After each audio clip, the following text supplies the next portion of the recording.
नमस्कार. सह्याद्री न्यूज नेटवर्कमध्ये आपले स्वागत आहे. दिवे तालुका पुरंदर येथे पालखी महामार्गालगत असलेल्या गोडाऊनला भीषण आग लागून सुमारे 15 लाख रुपयांचे मांडव साहित्य जळून खाक झाले. या घटनेमुळे परिसरात मोठी खळबळ उडाली. पालखी महामार्गावरील दिवे येथील श्रीरंग कोंडेबा झेंडे यांच्या मालकीचे गोडाऊन असून ते नितीन शेंडकर यांना भाडेतत्त्वावर देण्यात आले होते. या गोडाऊनमध्ये शेंडकर यांनी मांडवासाठी लागणारे साहित्य ठेवले होते. सदर गोडाऊन शेजारी एक अनधिकृत होर्डिंग उभारण्यात आले होते. ते संतोष गर्जे यांच्या नावावर होते. ग्रामपंचायतीने नोटीस दिल्यानंतर संबंधित होर्डिंग अर्धवट काढण्यात आले होते. शुक्रवारी सकाळी हे होर्डिंग काढण्यासाठी काही कामगार आले होते. मात्र होर्डिंग काढताना कोणतीही सुरक्षिततेची काळजी घेण्यात आली नसल्याचे सांगितले जात आहे. अर्धवट होर्डिंग काढताना वेल्डिंगच्या ठिणग्या शेजारील गोडाऊनवर पडल्याने अचानक आग लागली. उन्हाच्या तीव्र कडाक्यात आगीने काही क्षणातच रौद्र रूप धारण केले. गोडाऊनमधील मांडव साहित्य व गोडाऊनचे मोठ्या प्रमाणात नुकसान झाले. स्थानिक नागरिकांनी तातडीने 112 क्रमांकावर संपर्क साधला. यावेळी निलेश पवार यांनी तातडीने सासवड नगर परिषदेच्या अग्निशमन दलाला माहिती दिली. अग्निशमन दल व स्थानिक नागरिकांच्या मदतीने आग आटोक्यात आणण्यात यश आले.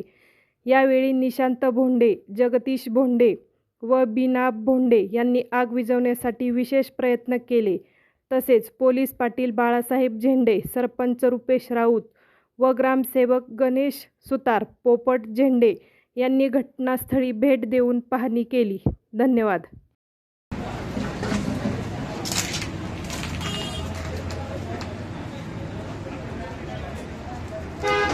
आ गया क्या? हाँ थोड़ा सा बाबू अभी आ गए।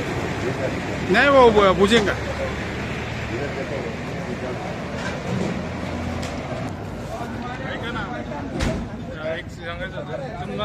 एडिट कर.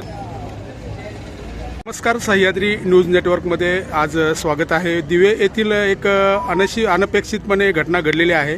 गेल्या काही दिवसापासून या ठिकाणी हे जे समोर होर्डिंग दिसते ते होर्डिंग पाठीमागील काळामध्ये काढण्यासाठी सरकारने एक नियमावली तयार केली होती. त्या अनुषंगाने हे होर्डिंग काढलं, परंतु या होर्डिंगचे आज तुकडे करताना या ठिकाणी एक मंडप डेकोरेटर आहेत, त्यांच्या गोडाऊनला आग लागून या ठिकाणी आज आग लागलेली आहे. काय सांगाल तुम्ही, ही आग कशी लागली, काय झाले? इथं ते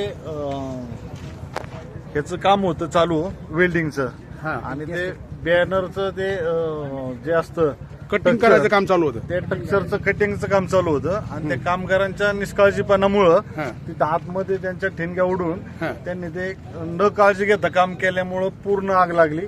आणि साधारण 3 ते 4 लाखाचं नुकसान आता निदर्शनात शेडचं दिसतंय. आणि आतमध्ये काय मटेरियल होतं? मांडवाचं एक मटेरियल होतं आतमध्ये, पडदे वगैरे. मालक आहे तिथं. तुमचं काय किती नुकसान झालं? भरपूर मटेरियल होतं आतमध्ये, कमीत कमी 15 लाखाचं नुकसान झालेलं आहे. सगळ्या बारीबारीतले कापड वगैरे, फुलं वगैरे सगळे होते आतमध्ये.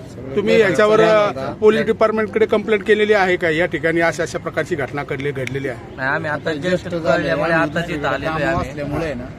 कुणी जखमी झालंय का? नाही, जखमी नाही. ओके. काय सांगाल तुम्ही? त्या अनधिकृत होर्डिंग बद्दल अनेक वेळा तक्रारी केल्या होत्या नागरिकांनी, आणि आतापर्यंत पुणे जिल्ह्यात बऱ्याच घटना घडल्या. होर्डिंग काढायला निर्जित केलं, आता परत दुसरी पालखी आली तरी होर्डिंग काढलं नाही. वेळेवर न काढल्यामुळे त्या दुर्घटना घडल्या.